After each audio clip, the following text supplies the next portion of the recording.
ठीक है, चलिए ठीक है, आवाज जा रही है।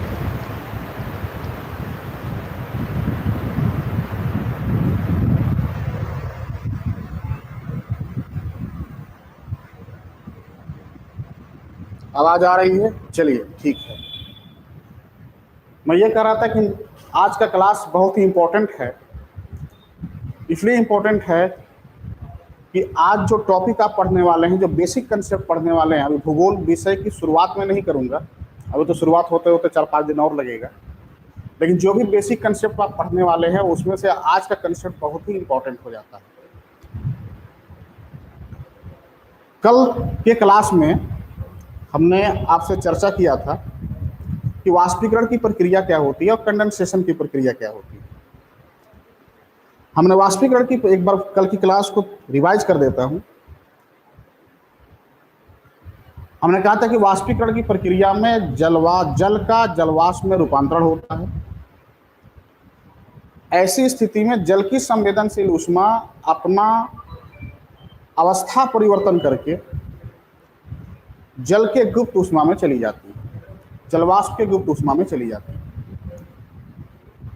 तो जहां से संवेदनशील ऊष्मा का निष्कासन होगा उस पात्र के तापमान में कमी आ जाएगी, और जहां पर यह संवेदनशील ऊष्मा जाएगी, अगर वह संवेदनशील ऊष्मा के रूप में ही जाती तो वहां का तापमान बढ़ जाता, किंतु यह अवस्था परिवर्तन करके जाती है, गुप्त ऊष्मा के रूप में जाती है, इसलिए वायुमंडल के तापमान को नहीं बढ़ाती। इसके विपरीत कंडेंसेशन में, संघनन की प्रक्रिया में हमने आपसे बताया था कि जलवाष्प का रूपांतरण जल में होता है। चूंकि जलवाष्प में गुप्त ऊष्मा है, ऐसे में गुप्त ऊष्मा भी अपना अवस्था परिवर्तन करके जल के संवेदनशील ऊष्मा में आएगी। चूंकि यह संवेदनशील ऊष्मा, या ऐसे समझिए कि चूंकि यह सारी की सारी प्रक्रिया वायुमंडल में घटित हो रही है, तो जब वायुमंडल में संवेदनशील ऊष्मा रिलीज होगी, मुक्त होगी, तो वायुमंडल का तापमान कुछ बढ़ा हुआ प्रतीत होने लगता है। ठीक है, कल के क्लास में हम लोगों ने बेसिक चर्चा यही किया। आज का जो क्लास है इसमें हम लोग चर्चा करेंगे कि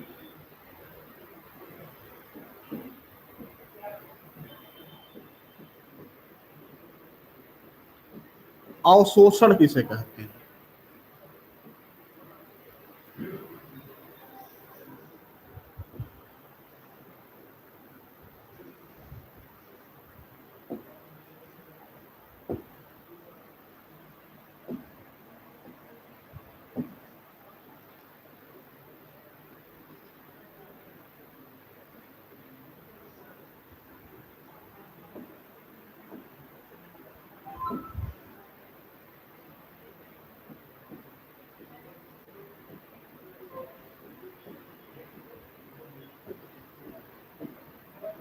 अवशोषण किसे कहते हैं, एब्जॉर्वेशन किसे कहते हैं।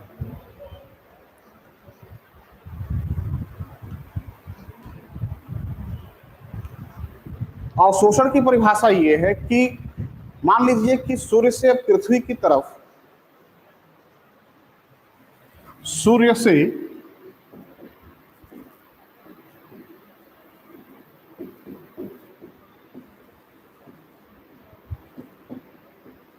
पृथ्वी की ओर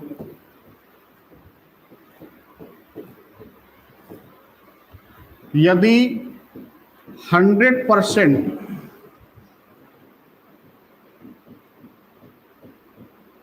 सौर ऊर्जा आती है,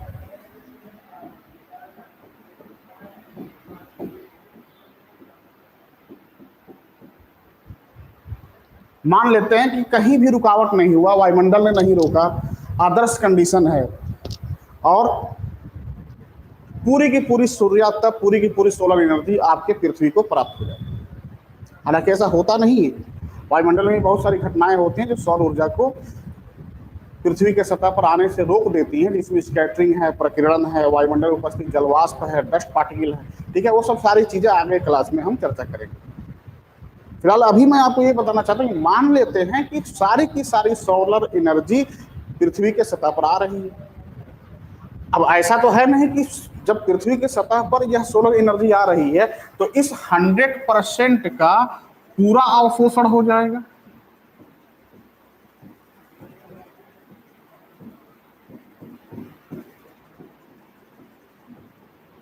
पूरा अवशोषण तो नहीं होगा ना। आप ये कहेंगे कि 100% में से, क्योंकि आप जानते हैं कि कोई भी ऐसा पदार्थ बना ही नहीं है कि वह 100% अवशोषक हो और 100% उत्सर्जक। उत्सर्जन की बात करते हैं तो ब्लैक बॉडी जिसे आप काला सतह कहते हैं, वह भी 98% उत्सर्जन करता है, 2% सौर ऊर्जा को अपने पास रख लेता है। तब ऐसे में निष्कर्ष ये निकला कि सौर ऊर्जा में से कुछ भाग का अवशोषण, अब ये सतह के विशेषता के ऊपर निर्भर करता है कि कौन सा सतह कितने प्रतिशत भाग को अवशोषित करेगा। फिलहाल जो भी सतह जिस प्रतिशत या जितने प्रतिशत भाग का अवशोषण करेगा, उस अवशोषित सौर ऊर्जा के मात्रा से ही उस सतह के तापमान में वृद्धि होगी। यानी जितना एब्जॉर्ब होगा वही तो तापीय परिवर्तन के लिए जिम्मेदार होगा ना। जितना एब्जॉर्ब होगा वही तो उस सतह के तापमान को बढ़ाने के लिए जिम्मेदार होगा ना। जिसका अवशोषण ही नहीं हुआ वह तापमान में परिवर्तन नहीं करेगा। तो अवशोषण का मतलब ये हुआ कि कुल प्राप्त सौर ऊर्जा में से जिस भाग का अवशोषण हो जाता है वही भाग, वही मात्रा उस सतह के तापमान को इंक्रीज करता है या बढ़ाता है। यही कोपेन और थार्मोमेट में अंतर है। जब आप कोपेन का जलवायु वर्गीकरण पढ़ते हैं तो कोपेन ने कुल सौर ऊर्जा को लिया था और थार्मोमेट और टिरवार्था का जब वर्गीकरण पढ़िएगा तो थार्मोमेट ने क्या कहा था कि सौर ऊर्जा के उस मात्रा से है जो किसी भी फसल के विकास, किसी भी वनस्पतियों के विकास को प्रभावित करता है। समस्त सौर ऊर्जा की मात्रा या ऊष्मा की समस्त मात्रा से नहीं। ठीक है, तो कहने का तात्पर्य यह है कि अवशोषण में जिस भाग का, यानी सौर ऊर्जा के जिस भाग का अवशोषण होगा वह अवशोषित सौर ऊर्जा उस सतह के तापमान को बढ़ाए। यानी अवशोषित सौर ऊर्जा मतलब संवेदनशील ऊष्मा। कल हमने कहा था कि संवेदनशील ऊष्मा आपके इंद्रियों द्वारा महसूस होती, अब वह चाहे जिस रूप में आए, वह चाहे जिस रूप में आपको प्राप्त हो, सूरज से प्राप्त हो वह भी संवेदनशील ऊष्मा, कोयला से प्राप्त होने वाली एनर्जी वह भी संवेदनशील ऊष्मा, पेट्रोलियम से प्राप्त होने वाली एनर्जी वह भी संवेदनशील ऊष्मा। ठीक है, लकड़ी से प्राप्त होने वाली एनर्जी, जैविक ईंधन जिसे आप कहते हैं, काष्ठ ईंधन जिसे आप कहते हैं, वह भी संवेदनशील ऊष्मा। तो जो भी संवेदनशील ऊष्मा, तो सूरज से आने वाली कुल प्राप्त सौर ऊर्जा में से जिस ऊष्मा का अवशोषण हो जाता है उसे हम क्या कहते हैं, अवशोषण की प्रक्रिया कहा जाता है। पूरा का पूरा नहीं होता। तो दिमाग में ये बैठाना है आपको, जो लाइन में बोल रहा हूं उसको एकदम कोड कर लीजिएगा, बैठा लीजिएगा, अंडरलाइन कर लीजिएगा कि अवशोषित सौर ऊर्जा ही किसी भी सतह के तापमान में वृद्धि करती है। फिर से रिपीट कर रहा हूं, अवशोषित सौर ऊर्जा ही किसी भी सतह के तापमान में वृद्धि करती है। यहां तक समझ में आ गया?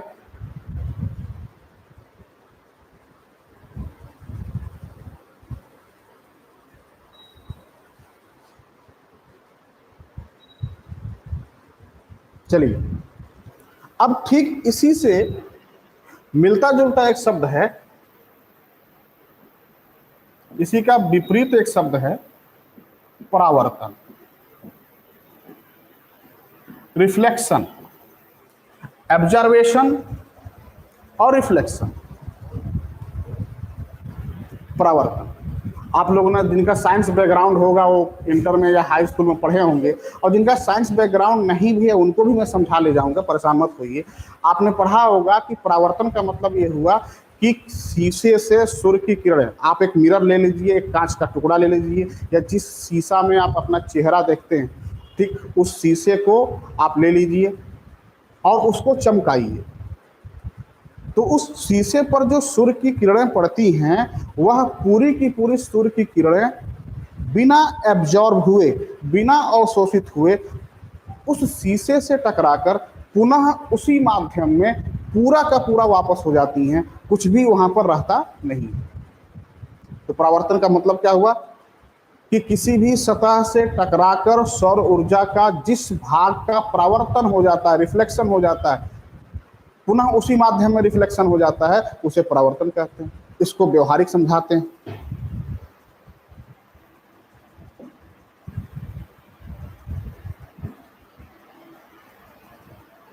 मान लीजिए कि यह एक सतह है, यह शीशा है, मिरर है, ठीक है। अब यहां पर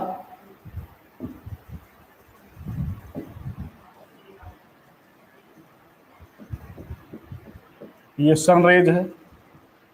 अब यहां पर यह सूर्य की किरणें ऐसे टकराएंगी और टकराने के बाद जब पुनः इस माध्यम में वापस चली जाएंगी, उसी माध्यम में वापस चली जाएंगी, तो यहां पर जो हो रहा है यह रिफ्लेक्शन हो रहा है, परावर्तन हो रहा है।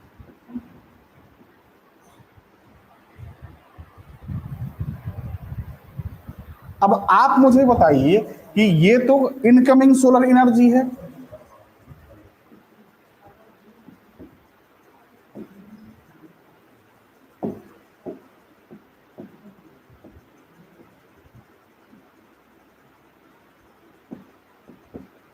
इनकमिंग सोलर एनर्जी है। तो आने वाली सौर विकिरण के किसी भी सतह से टकराकर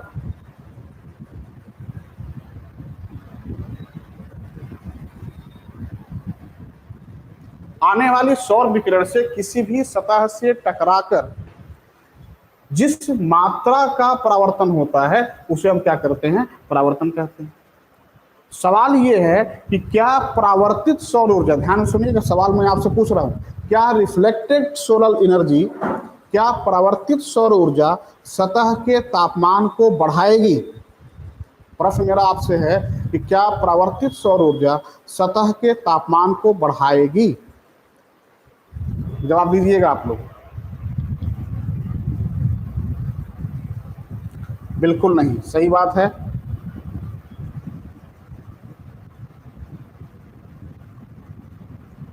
करिश्मा चौधरी, नहीं बढ़ाएगी। परावर्तित सौर ऊर्जा सतह के तापमान को नहीं बढ़ाएगी, ठीक है। धीरेन्द्र तिवारी जी नमस्कार, चलिए बहुत अच्छी बात है, ठीक है। बोर्ड पर आइए। तो निष्कर्ष क्या निकला कि किसी भी सतह के तापमान को बढ़ाने के लिए अवशोषित सौर ऊर्जा जिम्मेदार होती है, न कि परावर्तित सौर ऊर्जा। तो मतलब क्या हुआ कि सोलर एनर्जी के संपूर्ण मात्रा से हमको मतलब नहीं है, ठीक है, बल्कि उस मात्रा से हमको मतलब है कि जो मात्रा पृथ्वी के सतह को या हमें या किसी भी पदार्थ को प्रभावित करती है, ठीक है। इन दोनों को मिला करके एक कंसेप्ट तैयार किया गया जिसका नाम है परावर्तिता या एल्बिडो, ठीक है। अब इसको जरा समझिए।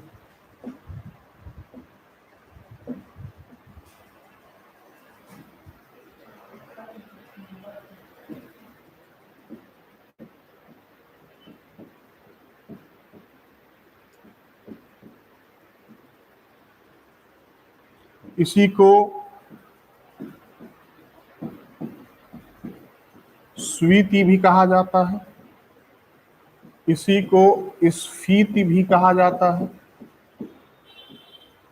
और इसी को इंग्लिश में हम लोग एल्बिडो भी कहते हैं।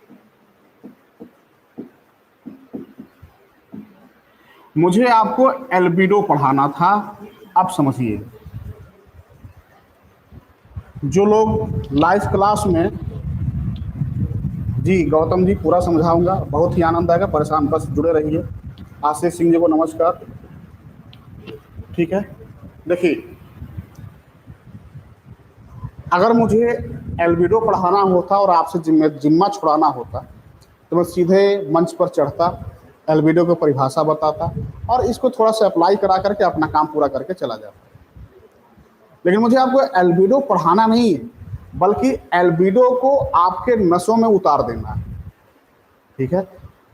तो जो लोग भी अभी तक लाइव नहीं जुड़ पाए हैं, अपने मित्रों को जल्दी से कहिए कि तुरंत आ जाएं।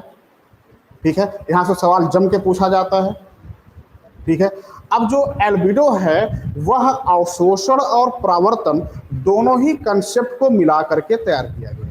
यह ना तो पूर्णतः अवशोषण है और यह ना तो पूर्णतः परावर्तन है। ठीक है, यह बीच का रास्ता है। फिर से रिपीट कर रहा हूं, यह ना तो,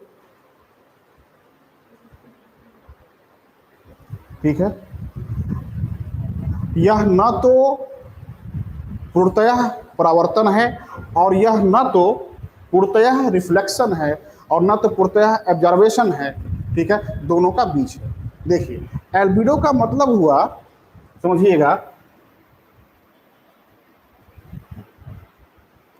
कि कुल प्राप्त सौर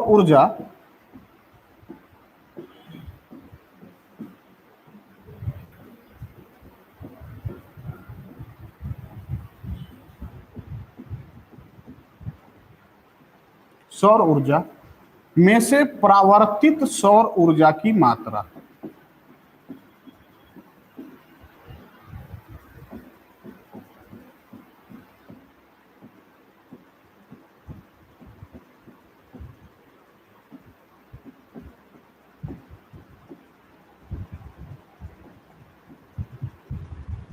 और इसको 100 से 100% में लेते हैं तो बुढ़े 100।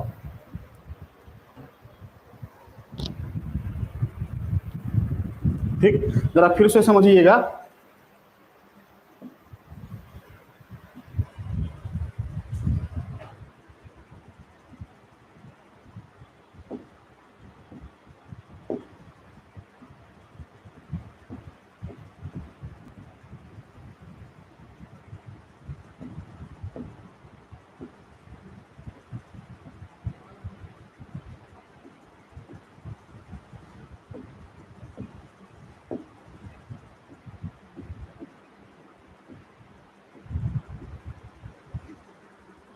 इसको समझिए,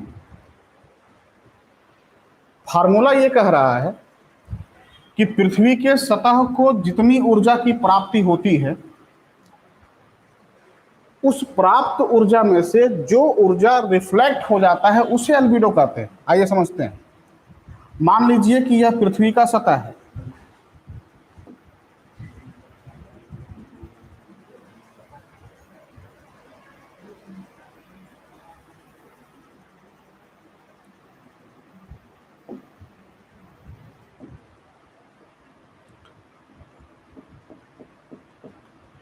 यहां पर सूरज की किरण आकर के टकराई और टकराने के बाद ये वापस हो गई। मान लीजिए कि 100% सौर ऊर्जा चली। 100% में से अगर 20% सौर ऊर्जा का रिफ्लेक्शन हो गया, 20% ऊर्जा वापस चली गई, तो यह 20% ऊर्जा ही एल्बिडो है। या 20% ऊर्जा ही एल्बिडो। मतलब क्या हुआ कि जो सौर ऊर्जा पृथ्वी के सतह से टकराकर पुनः उसी माध्यम में जब वापस चली जाती है, तो इस परावर्तित सौर ऊर्जा को एल्बिडो कहते हैं। इस परावर्तित सौर ऊर्जा को क्या कहते हैं? एल्बिडो। इसलिए हमने लिखा कि कुल प्राप्त सौर ऊर्जा 100 में से परावर्तित सौर ऊर्जा 20 को, यानी 100 को नहीं, अगर यहां पर 20 की जगह पर हम 30 कर दें तो इस सतह का एल्बिडो कितना होगा? 30 होगा। अगर यहां पर हम 40 कर दें तो इस सतह का एल्बिडो कितना होगा? 40। तो जो भाई चला गया वो तो चला गया ना। हमने क्लास के शुरुआत में ही आपसे कहा कि अवशोषित सौर ऊर्जा ही सतह के तापमान को बढ़ाएगी। तो 20 जो एल्बिडो है जो चला गया, क्या यह वापस जाने वाली ऊर्जा सतह के तापमान को बढ़ाएगी? फिर से रिपीट कर रहा हूं, 20% जो एल्बिडो है, 30% जो एल्बिडो है, 40% जो एल्बिडो है, क्या ये 20%, 30%, 40% जो सतह से टकराकर परावर्तित हो जा रहे हैं, वापस चले जा रहे हैं, क्या ये पृथ्वी के सतह के तापमान को बढ़ाएंगे? अपना उत्तर दीजिएगा। साधना जी, नहीं बढ़ाएंगे। बिल्कुल सही, नहीं बढ़ाएंगे, क्योंकि ये वापस जा रहे हैं। आप इसको ऐसे समझिए कि आपके लाइफ में बहुत खास मित्र था आपका, ठीक है, बहुत खास मित्र, ठीक है, जिसके लिए आप रात भर करवटें बदलते थे, ठीक है। अचानक से 3 साल बेहतर संबंध होने के बाद चौथे साल वह चला गया। तो जब तक था तब तक परेशान करता था ना आपको, कि सिविल लाइन जाना है तो वहाँ चलना है, यहाँ चलना है, ठीक है, आप लेकर के जाते थे। लेकिन चला गया तो चला गया, यानी आपके लाइफ से एक एल्बिडो चला गया, ठीक है। तो एल्बिडो जब तक कोई व्यक्ति आपके साथ रहेगा तब तक ही प्रभावित करेगा। तो ये तो जाने वाली चीजें हैं, पृथ्वी की सतह से आकर के टकराई और टकरा करके वापस चली गई। अब जरा समझिए, अगर 20% वापस गया तो बचा कितना? 80%। अगर 30% वापस गया तो बचा कितना? 70%। अगर 40% वापस गया तो बचा कितना? 60%।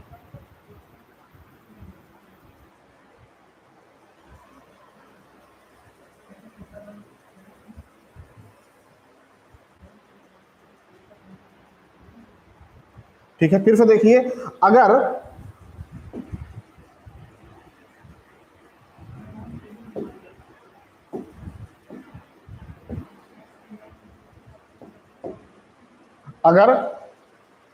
20% वापस गया तो बचा कितना? 80%। 30% वापस गया तो बचा कितना? 70%। 40% वापस गया तो बचा कितना? 60%। तो जो बच रहा है वही अवशोषित होगा, और वही अवशोषित ऊर्जा उस सतह के तापमान को बढ़ाएगा, ठीक है। तो मतलब क्या हुआ? निष्कर्ष समझिएगा, जिस सतह का एल्बिडो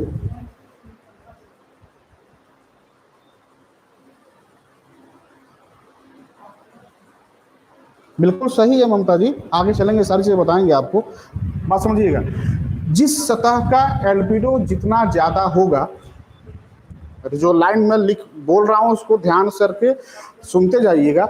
जिस सतह का एल्बिडो जितना ज्यादा होगा, उस सतह के द्वारा अवशोषित सौर ऊर्जा की मात्रा उतनी ही कम होगी या अधिक होगी? आपको कमेंट में लिख के देना है, ध्यान समझिएगा। जिस सतह का एल्बिडो जितना ही अधिक होगा, उस सतह को प्राप्त सौर ऊर्जा की मात्रा उतनी ही कम होगी या अधिक होगी? कम, कम, काजल कम, मैन शंकर कम, मनोज कम, रागिनी कम। ये सारी चीजें गौतम जी बताएंगे कहाँ से कितना जाता है। अभी जितना पढ़ा रहा हूं उतना बताइए। कम, कम, कम, बहुत अच्छी बात है, सारे लोग कम बता रहे हैं। चलिए फिर से रिपीट कर रहा हूं। जिस सतह का एल्बिडो जितना अधिक होगा, उस सतह को प्राप्त सौर ऊर्जा की मात्रा उतनी ही क्या हो जाएगी? कम होगी। अगला सवाल, तब उस सतह का तापमान उतना ही कम होगा या अधिक होगा? जल्दी से लिखिए। तब उस सतह का तापमान उतना ही कम होगा या अधिक होगा? कम होगी।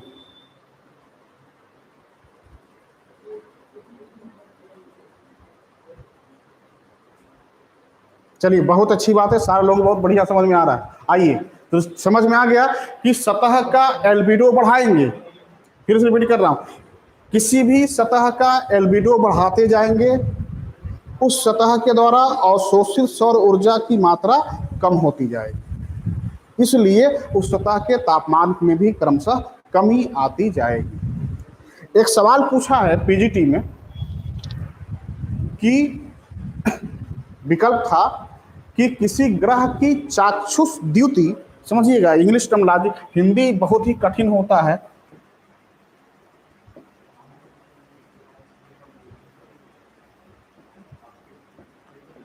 चाक्षुष द्युति,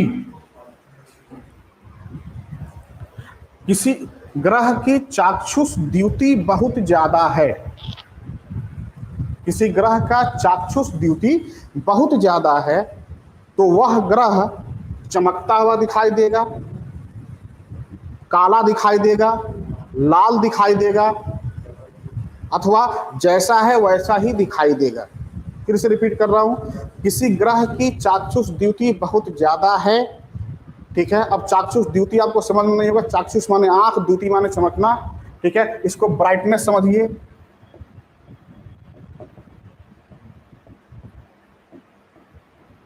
किसी ग्रह की ब्राइटनेस बहुत ज्यादा है, तब वह ग्रह चमकता हुआ दिखाई देगा, काला दिखाई देगा, ठीक है, जैसा है वैसा ही दिखाई देगा, या लाल दिखाई देगा।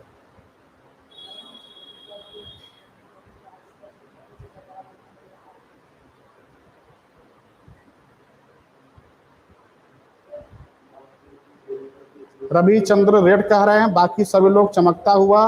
गौतम राज लाल कह रहे हैं, चमकता हुआ चमकता हुआ चमकता हुआ चमकता हुआ। चलिए लाल बोर्ड देखिए भाई, चाक्षुष द्युति का मतलब क्या हुआ? चमकता हुआ सतह तभी दिखाई देगा ना कि उस सतह से टकरा करके सूर्य की किरणें या आपकी आंखों की रोशनी बहुत तेजी से रिफ्लेक्ट हो जाए, वापस हो जाए, ठीक है। काला कपड़ा आप पहने हुए हैं, ठीक है, तो ब्लैक कपड़े पर सारी की सारी आंखों की रोशनी जाकर के एब्जॉर्ब हो जाती है, इसलिए वह काला दिखाई देता है। सफेद कपड़ा पूरा का पूरा आपके आंखों की रोशनी को वापस कर देता है।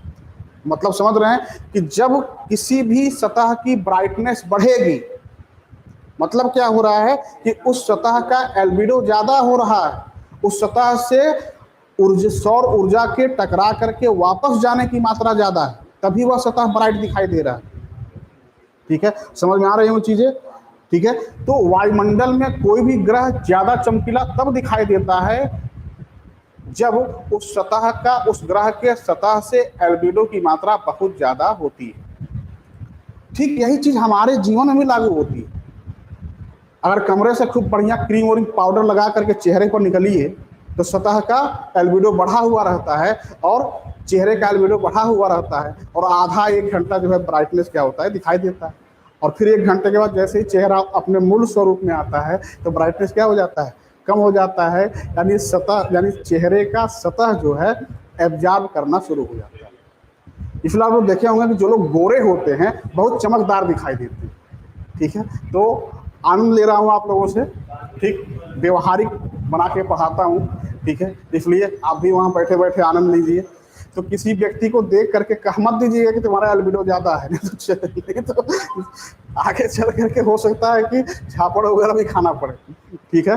तो जितना, यानी किसी भी सतह का एल्बिडो जितना ज्यादा होगा, ठीक है, उस सतह का ब्राइटनेस क्या हो जाएगा, बढ़ जाएगा, ठीक है। तो कहने का मतलब ये हुआ कि एल्बिडो बढ़ेगा, फिर से रिपीट कर रहा हूं, बढ़ेगा तो यहां कम होगा, बढ़ेगा यहां कम हो जाएगा, बढ़ेगा यहां कम हो जाएगा, बढ़ेगा अवशोषण कम होगा, बढ़ेगा अवशोषण और कम होगा, बढ़ेगा अवशोषण और कम होगा। जो चला गया वही एल्बिडो है, बस इतना ध्यान रखिएगा, सतह से टकराकर जो चला गया वही एल्बिडो है, ठीक है, ठीक है। ये एक इसकी सबसे बड़ी विशेषता है। अब एल्बिडो को अप्लाइड कैसे करेंगे, आइए देखते हैं।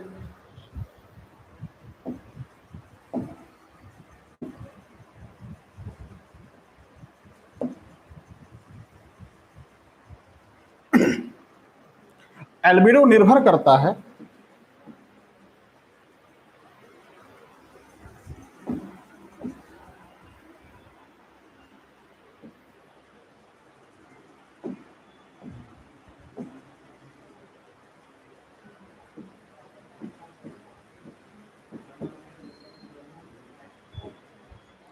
एल्बिडो निर्भर करता है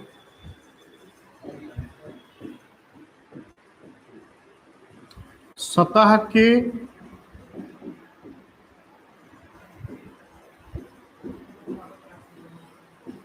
चिकनेपन पर, एल्बिडो निर्भर करता है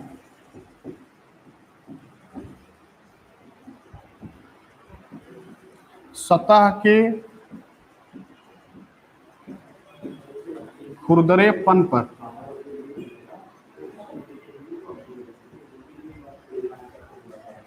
एल्बिडो निर्भर करता है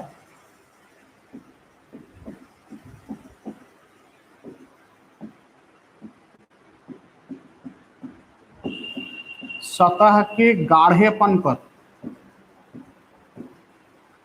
एल्बिडो निर्भर करता है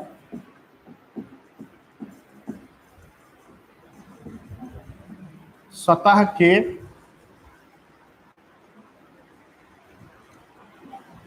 सघनता पर।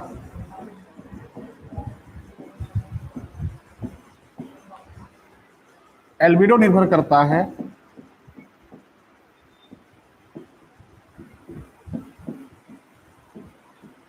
सतह के विरलता पर।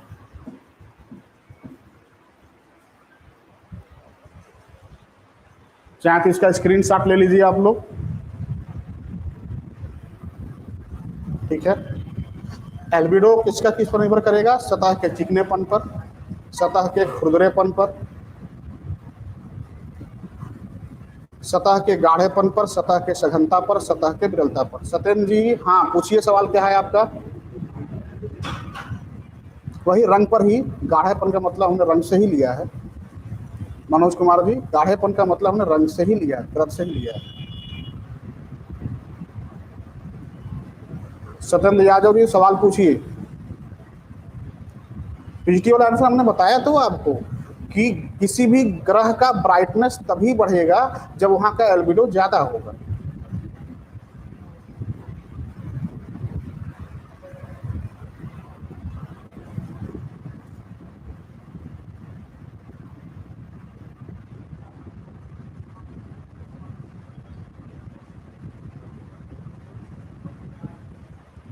ठीक है, यहां देखिए, अब मैं इसको अप्लाइड कर रहा हूं। किसी भी सतह का चिकनापन जितना ज्यादा आप बढ़ाएंगे, जैसे एग्जांपल के लिए कोई छत है,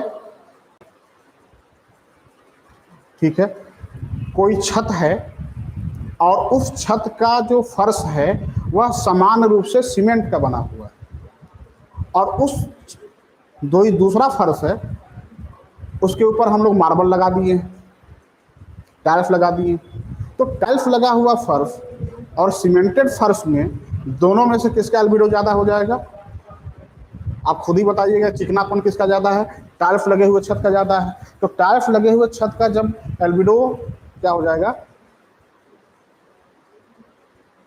ठीक है, टाइल्स लगे हुए छत का एल्बिडो क्या हो जाएगा? ज्यादा हो जाएगा। इसलिए जहां भी टाइल्स लगा हुआ छत होता है वह फर्श ठंडा प्रतीत होता है, क्योंकि वहां पर एब्जॉर्बेशन कम होता है।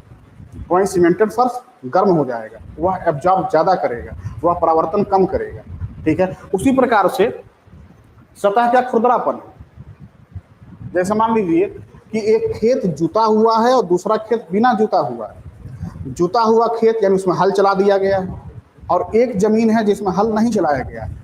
तो कौन सा खुरदरा है? जुता हुआ खेत है।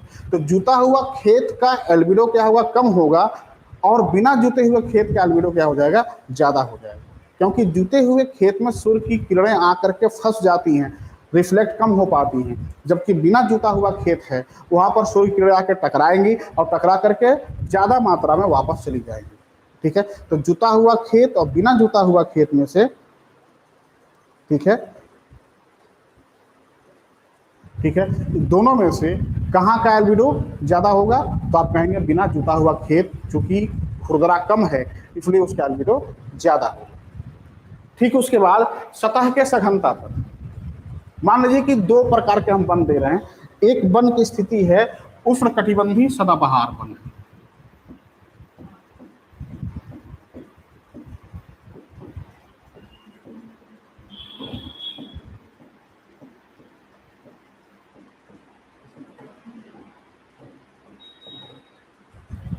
और एक जो है शंकुधारी वन है।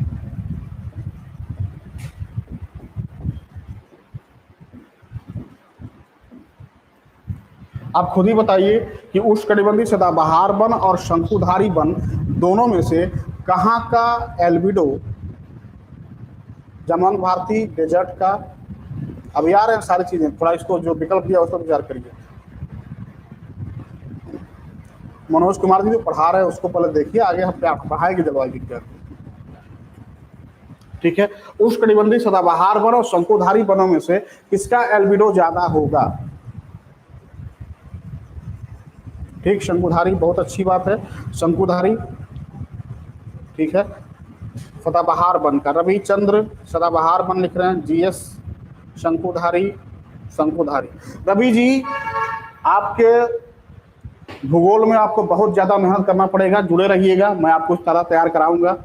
ठीक है, देखिए शंकुधारी वनों की जो विरलता होती है वो बहुत ही ज्यादा होती है। विषुवत रेखीय क्षेत्रों में जो वन पाए जाते हैं वो क्या होते हैं? उष्णकटिबंधीय सदाबहार वन पाए जाते हैं, जिनकी सघनता बहुत ही ज्यादा होती है।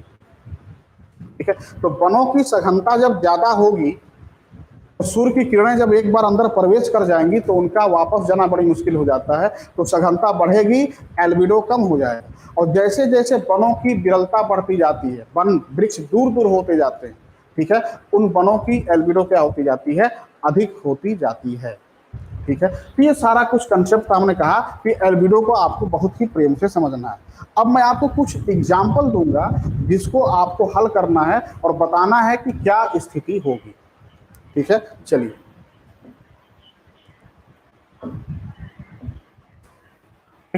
चलिए बोर्ड पर आइए।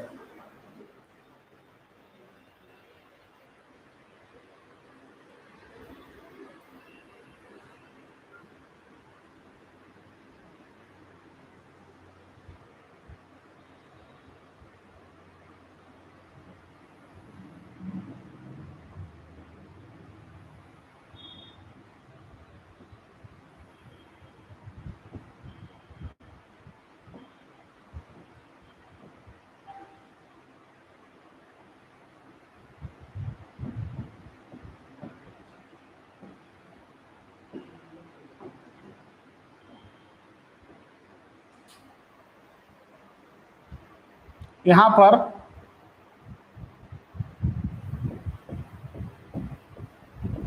उष्णकटिबंधीय वन,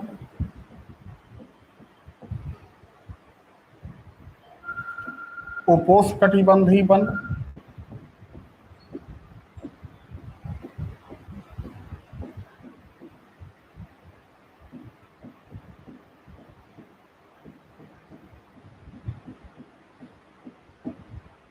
समशीतोष्ण वन,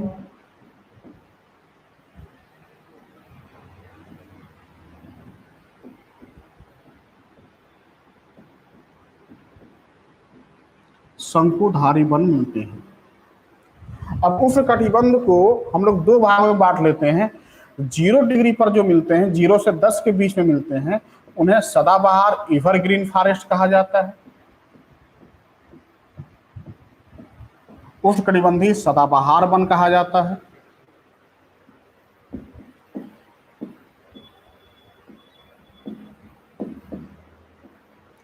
और 10 के बाद जो पाए जाते हैं उन्हें पर्णपाती कहा जाता है, यानी ये वृक्ष अपने पत्तियों को गिरा देते हैं। विषुवत रेखा पर पूरी तरीके से सदाबहार एवरग्रीन फॉरेस्ट, और विषुवत रेखा के ऊपर यानी 10 डिग्री अक्षांश के ऊपर और नीचे कौन से वन मिलते हैं? पर्णपाती।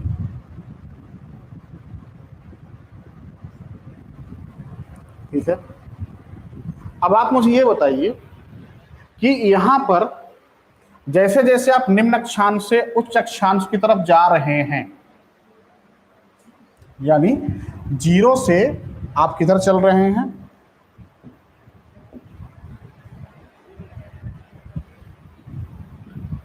आप 0 से ऊपर की तरफ बढ़ रहे हैं।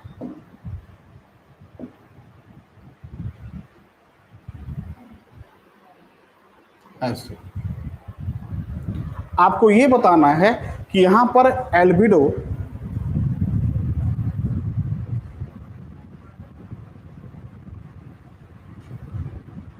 देखिए, इकोनॉमिक्स की लाइव क्लास अभी मैं अपना नंबर लिख दूंगा और फिर उस पर आप पूछिएगा, अभी क्लास चल रहा है, अभी आपको बताऊंगा। ठीक है, दीपिका जी। ठीक, यहाँ सवाल देखिए कि विषुवत रेखा पर जैसे जैसे आप 90 डिग्री की तरफ जाते हैं, ठीक है, आपको ये बताना है कि इन बनों का एल्बिडो घटेगा या बढ़ेगा। जीएस जी लिख रहे हैं कि जैसे जैसे अक्षांश बढ़ेगा एल्बिडो भी बढ़ेगा। चलिए, एल्बिडो की मात्रा बढ़ जाएगी, बहुत अच्छी बात है, बढ़ेगा बढ़ेगा बढ़ेगा। क्यों? चलिए बोर्ड देखिए, हमने आपको बताया कि विषुवत रेखा से 10 डिग्री ऊपर यानी यहां तक, और विषुवत रेखा से 10 डिग्री नीचे, ये जो स्थिति है यहां पर उष्ण कटिबंध लिख ही दिया हमने, उष्ण कटिबंधी सदाबहार वन पाए जाते हैं। तो विश्व में सर्वाधिक रूप से सघन जो वन है वो उष्णकटिबंधीय सदाबहार वन है। तो उष्णकटिबंधीय सदाबहार वनों का एल्बिडो सबसे कम होगा। यहाँ पर सूर्य के किरणों का एब्जॉर्वेशन, अवशोषण क्या होगा, सबसे ज्यादा होगा। लेकिन जैसे जैसे आप ऊपर जाते हैं, पर्णपाती वन, उपोष्णकटिबंधीय वन, समशीतोष्ण वन, शंकुधारी वन, तो इन वनों की सघनता क्या होती जाती है, कम होती जाती है।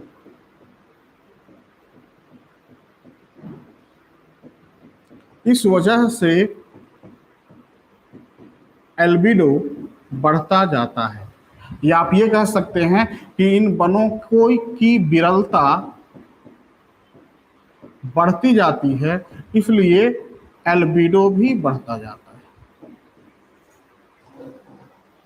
ठीक है, यानी सघनता कम करेंगे तो ठीक आप कहेंगे विरलता बढ़ेगा। ठीक, तो सघनता कम होगी तो एल्बिडो क्या होता जाएगा, बढ़ेगा। ठीक, मुझे पूरा उम्मीद है कि सब लोगों को ये सारी चीजें समझ में आ गया होगा। अब मैं आपको दूसरा उदाहरण देता हूं, ठीक है।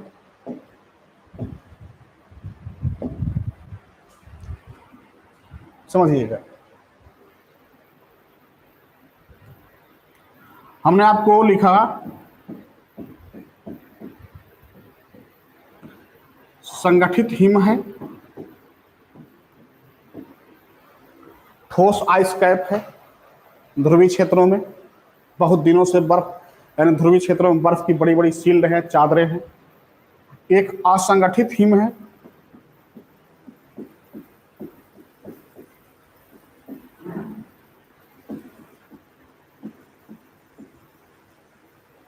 ठीक है, बालू सैंड है, पंख यानी क्ले। ठीक है, अब आपको ये बताना है कि ऊपर से नीचे आ रहे हैं,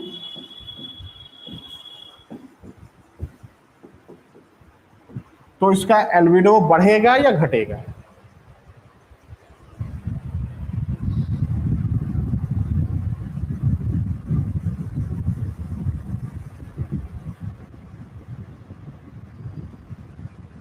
ऊपर से नीचे हो आ रहे हैं तो एल्बिडो बढ़ेगा या घटेगा।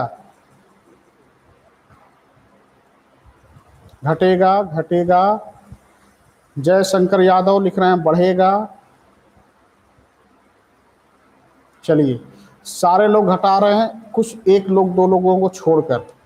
भाई फिर से आपको यही विचार करना है जयशंकर जी कि आप जैसे जैसे ऊपर से नीचे आएंगे, संगठित हिम का मतलब बर्फ का शील्ड है, पूरा दूर दूर तक बर्फ की चादरें हैं और ठोस बर्फ है, वहां से सूर्य की किरण टकराकर ज्यादा वापस जाएंगी ना।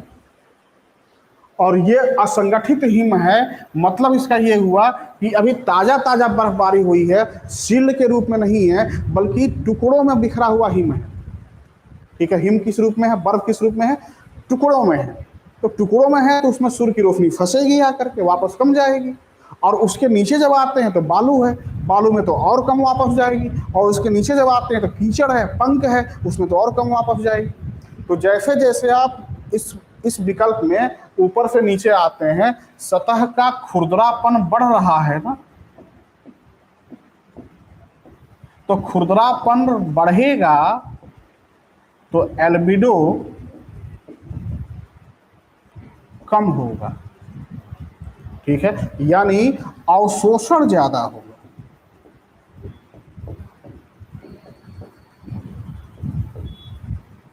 ठीक है, खुरदरापन बढ़ेगा तो एल्बिडो क्या हो जाएगा, कम होगा, अवशोषण क्या होगा, कम होगा। ताजी बर्फबारी से एल्बिडो, गौतम जी देखिए, अगर बर्फ के शील्ड बना हुआ है, खुद का थोड़ा सा कॉमन सेंस लगाइए, तो बर्फ का शील्ड अगर है, बर्फ की बड़ी बड़ी सिल्लियां हैं, तो उस पर एल्बिडो ज्यादा होगा ना। और उसी के अलावा अगर खुरदरा बर्फ है, ताजी ताजी बर्फबारी हुई है, ठीक है, लेकिन बर्फबारी ताजी ताजी हुई तो उसमें रंध्र पाए जाएंगे ना, छिद्र पाए जाएंगे ना, ज्वाइंट्स पाए जाएंगे ना, तो उसमें सूर्य की किरणें आकर के फंसेंगी, और फंसेंगी तो वापस कम जाएंगी। ठीक है, ठीक। अब यहां देखिएगा, एक विकल्प हमने आपको ये, एक चीज और यहां पर विचार कर लेना है कि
फसल लगा हुआ खेत है, जुता हुआ खेत है, बिना जुता हुआ खेत है,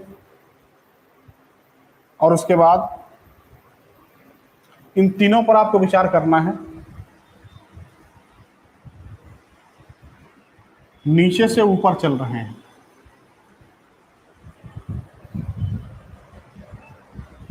बताइए जरा आप लोग विचार करके।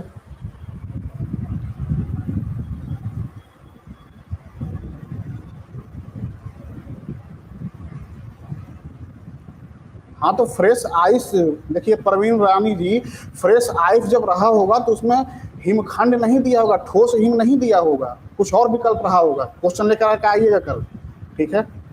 यहाँ देखिए, ठीक, बिना जुता हुआ खेत, जुता हुआ खेत और फसल लगा हुआ खेत, यानी एक खेत है जिसमें फसल लगा हुआ है, धान है, गेहूं है, दूसरा खेत है जहां पर उसकी जुताई कर दी गई है, और तीसरा खेत है बिना जुता हुआ है। आप खुद बताइए कि इन तीनों ही स्थितियों में क्या होगा।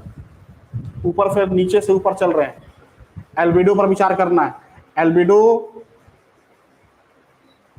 घटेगा या बढ़ेगा? घटेगा। आशीष वर्मा लिख रहे हैं बढ़ेगा, घटेगा। मुरली वर्मा घटेगा, माया शंकर घटेगा, लक्ष्मी राजपूत घटेगा, घटेगा, घटेगा। चलिए अच्छी बात है।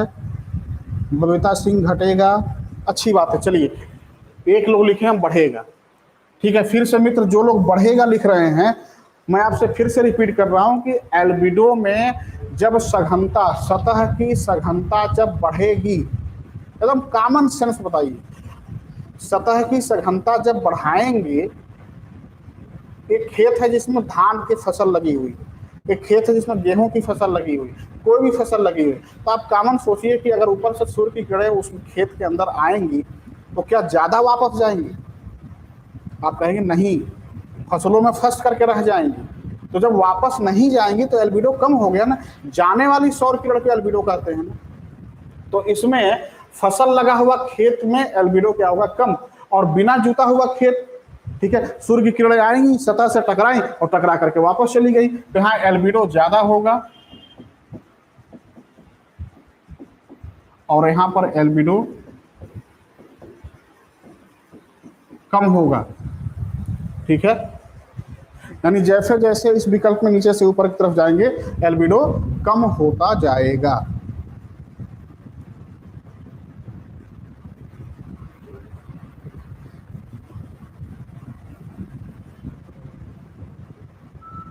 ठीक है,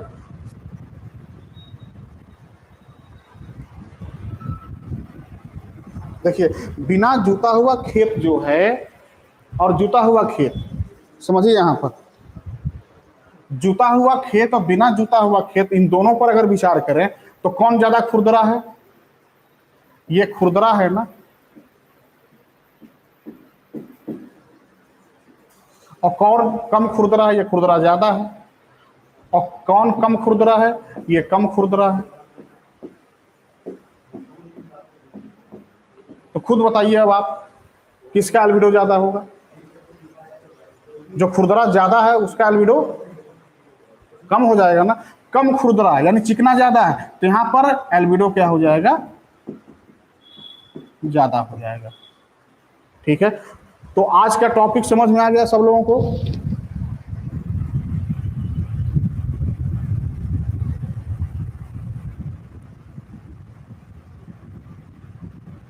आज का टॉपिक समझ में आ गया?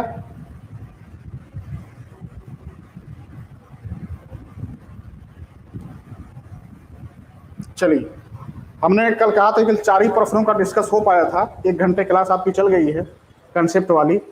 अभी समय 5 मिनट का है, 6:55 हो रहे हैं। ठीक है, 5 मिनट का ब्रेक ले लीजिए और इसके तुरंत बाद के सेगमेंट में आज पूरा सवाल कराना है, क्वेश्चन पेपर डिस्कशन करना है। ठीक है, उस टॉपिक को हम लोग फिर से पूरा का पूरा डिस्कशन करेंगे।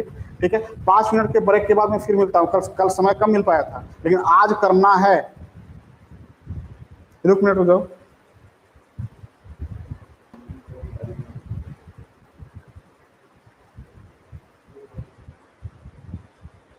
ठीक है, तो आप लोग 5 मिनट का ब्रेक ले लीजिए, अभी मैं आपसे मिलते हैं। ठीक है।